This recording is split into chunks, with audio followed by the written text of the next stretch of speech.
Hi, this is Ravi Daviru from the Himalayan semester.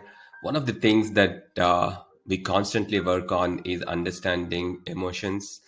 And today we're going to talk about impatience. If we are impatient for victory, we are surely going to get defeated. That's right. And this quote has stuck me for a long time.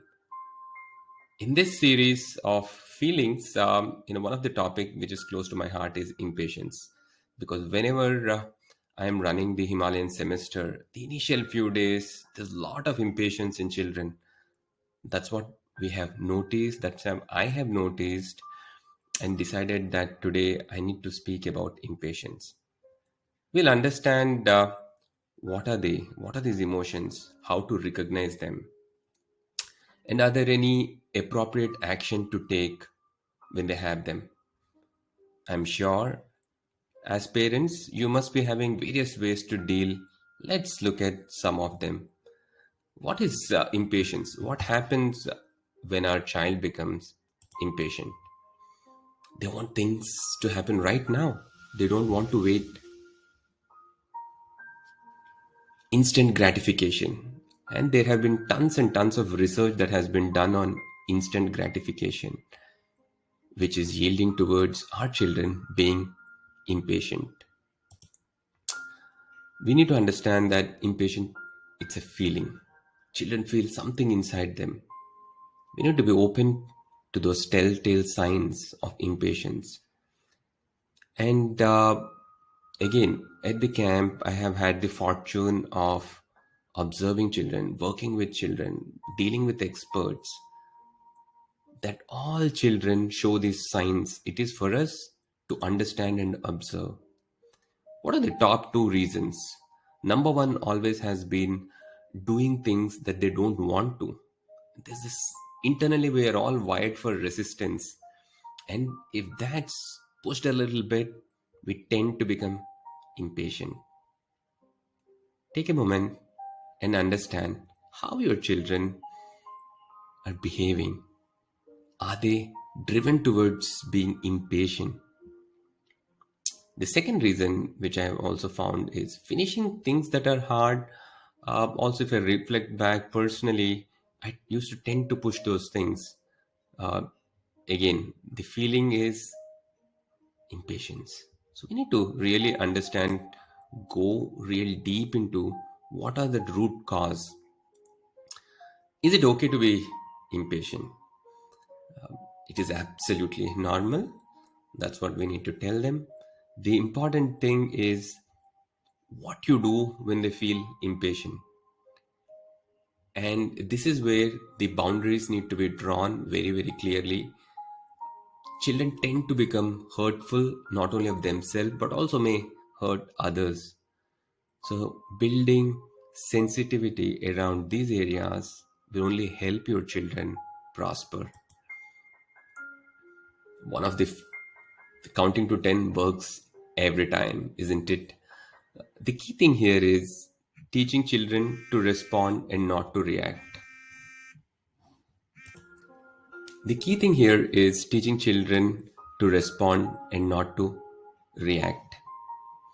And breathing definitely helps. Will they always feel impatient? Is another question which parents keep asking me. No, not at all. Feelings change all the time. We need to reinforce that it is okay to feel and acknowledge. I love going to gurudwaras, and one of the things that I learned in gurudwara is the servitude. We need to find various ways for our children to understand the essence of service and servitude. Volunteering activities, if you do along with your children, it can be anything of your choice. Think through them.